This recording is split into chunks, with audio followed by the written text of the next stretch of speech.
Hey, welcome to this episode of Get Therapy. I'm Michael. I share my knowledge of musical gear solutions which are cheaper and better, in my opinion. Make sure you subscribe to my channel and turn on the notification bell so you wouldn't miss my future updates.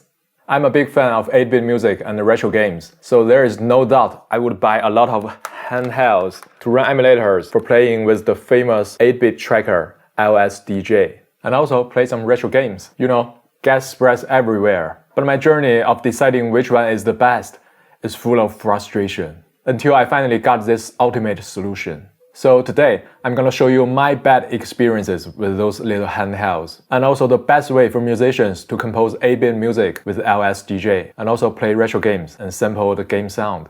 Remember, the so-called best is in my opinion. Let's go.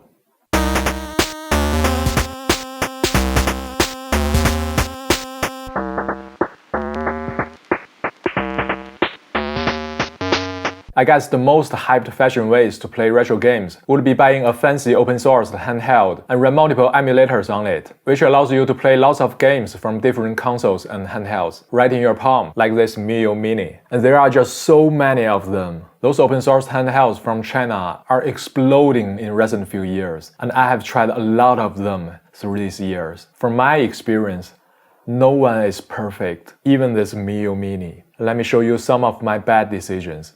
Initially, there were a lot of handhelds which cannot load custom ROMs, and I bought a few. They got a lot of built-in FC games, but you cannot change them. Like these two, they are the early model of the Miyoo brand. I bought them because they just look cute. And by cute, I mean they look really Nintendo, and it was the pre-open source era. Because those handhelds cannot load custom ROMs, they won't fit everyone's appetite. We need toys which can load our own ROMs, not the ones full of games we don't really care. So the manufacturers sense the need for retro handhelds on the market. Then you know the story. The market is getting crowded and ugly. They just use the same CPUs again and again and again, only changing the case, even only the color of a handheld. And shame on me, I started to buy a lot of shitty products.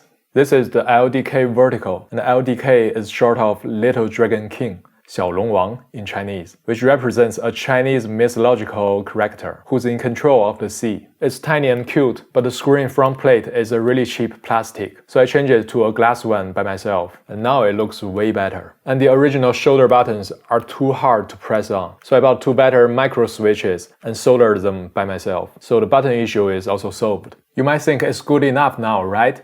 But no, because the CPU power on this LDK is really weak, although it can run Game Boy games smoothly, including LSDJ, because LSDJ is also a Game Boy game. But it cannot run Game Boy Advance and SNES games at full FPS. Even after I refreshed the firmware to the latest one, it still won't run smoothly, which really turns me down.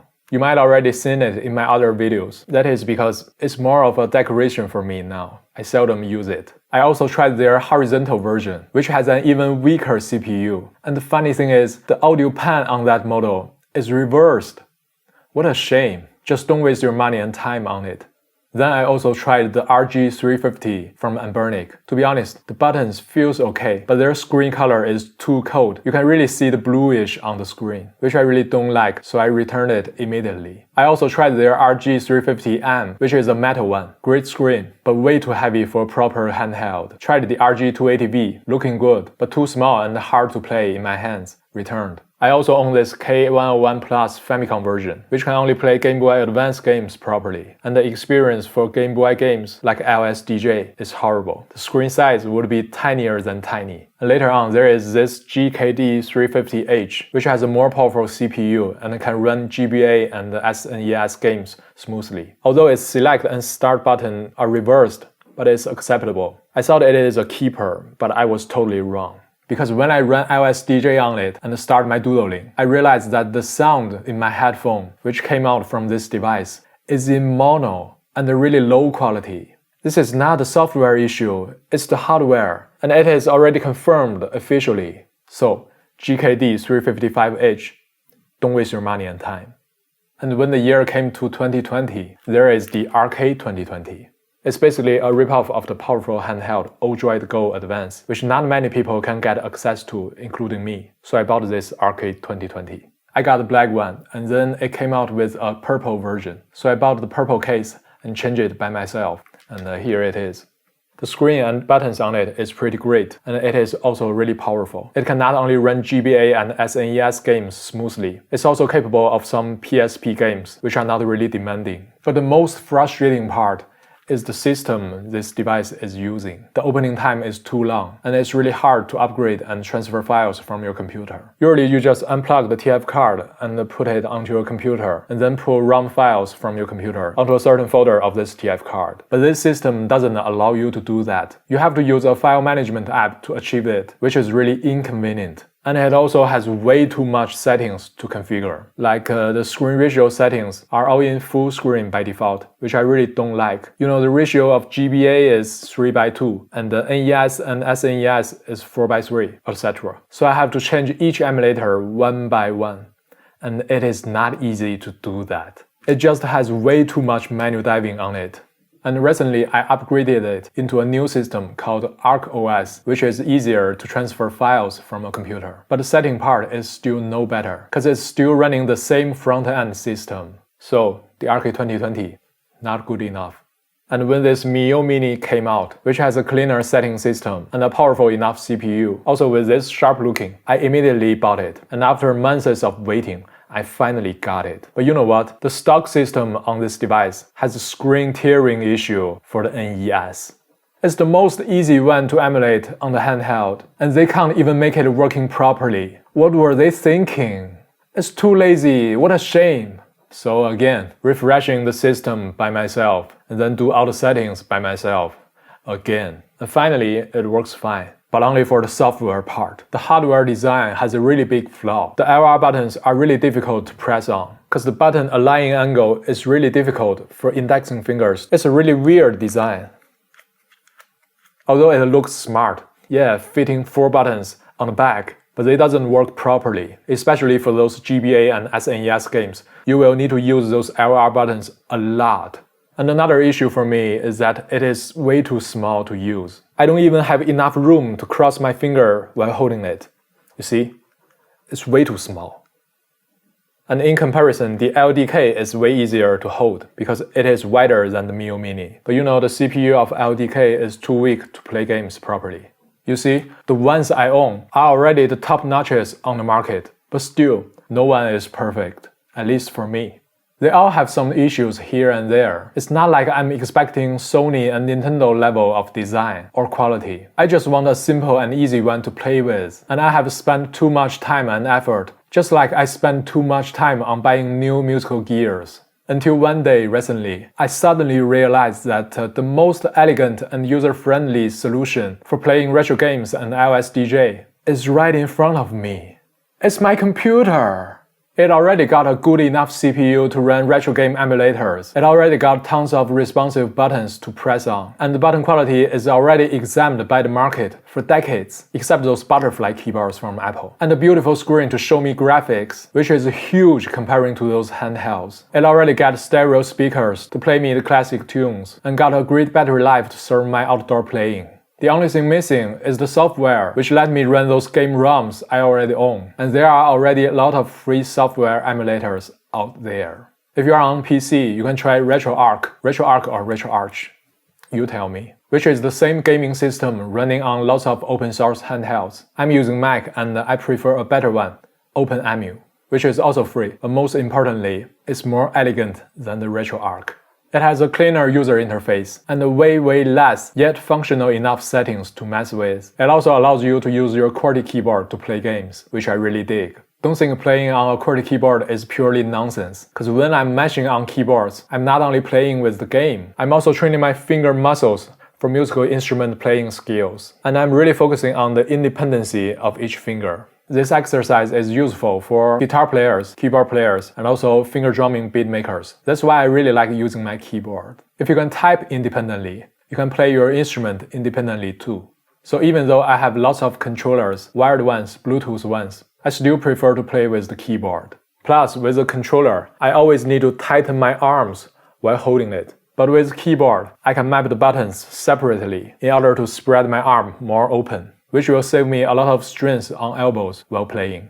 And I specifically map the D-pad into D, X, Z, and C button. cause the alignment of my fingertips would fall on these keys naturally while playing. And same for the right hand buttons. See, if you play games on your QWERTY keyboard, you can design the most ergonomic button mapping for yourself, and you don't need to compromise to a badly designed handheld shape or controller shape. And when it comes to ergonomics, with the folded huge screen on my laptop, I don't need to bend my neck and staring on this tiny little screen of the handheld, which is a way better experience. The screen is so huge, which allows me to just sit back and watch everything with only a glimpse.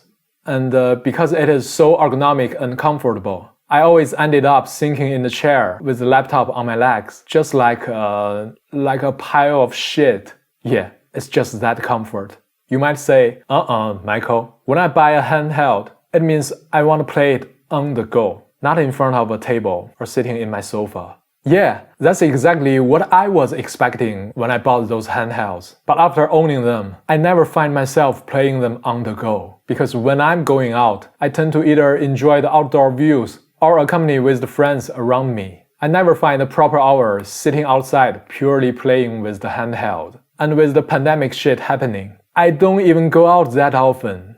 Those playing on-the-go stories never happened in my life. So those handhelds eventually became the toys I never play. And since I switched to play with my laptop, I found it also saved me a lot of time because I don't need to copy those ROMs and save files onto the TF card anymore. They are already on my computer, and there is almost no loading time when I want to play a game. It just feels great.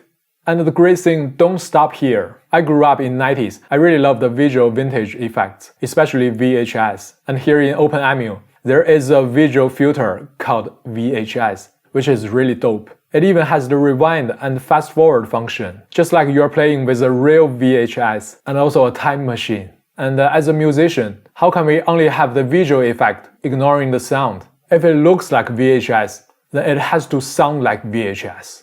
Now, let me show you how to make the sound of the game just like VHS. Or should I say, we make it low-fire.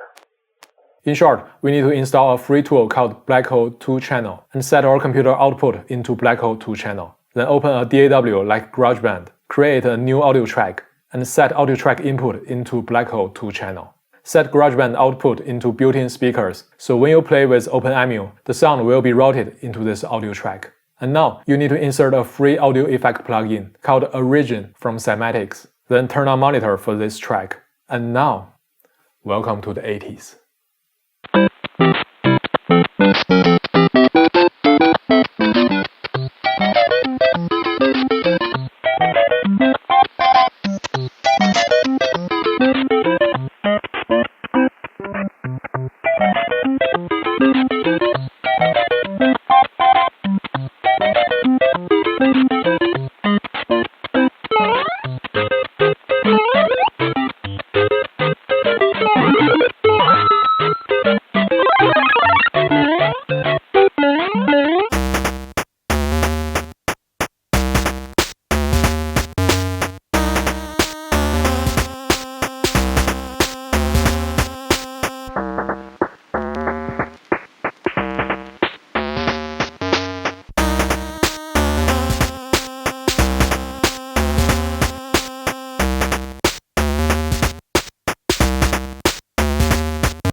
And you may ask, Michael, what does this video have anything to do with LSDJ, which is right in your video title? Is this a nasty clickbait again? Man, don't you realize it? With this method of manipulating the sound of your Game Boy emulator, you can add whatever master effect to your LSDJ, which runs on this Game Boy emulator, for free. You don't need to buy an audio interface and a lot of effect pedals, and also those annoying dongles to achieve this. It's just way too convenient. Again, like using an SP404 for your LSDJ, for free. And you can even record your LSDJ performance right into the GarageBand. And you can also sample your game sound into a sampler like MPC-Beats and Koala Sampler with this routing method. You can do a lot of creative things. Why wasting your time comparing those tiny little handhelds which has all kinds of design flaws and bring you all kinds of frustration while just trying to make them work properly? Well, you can already achieve what you want to achieve just with your laptop. Why suffer? And if there is a time machine for me to travel back a few years, I would never choose to start messing with those electronic garbage again. And I really mean it. Okay, this is my take for the best way to play retro games and LSDJ. All the tools I mentioned in the video, I'll get their links in the description. You can go check them out. Don't forget to like, share, and subscribe. Also follow my Instagram and support me through Patreon.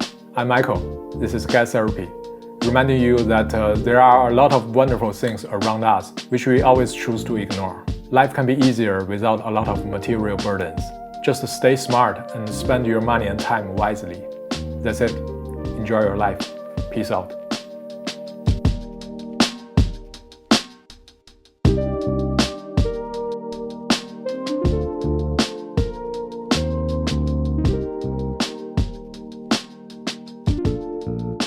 By the way, Black Hole is only for Mac. If you are on PC, you can try a free tool called ASIO Link Pro. Link in description.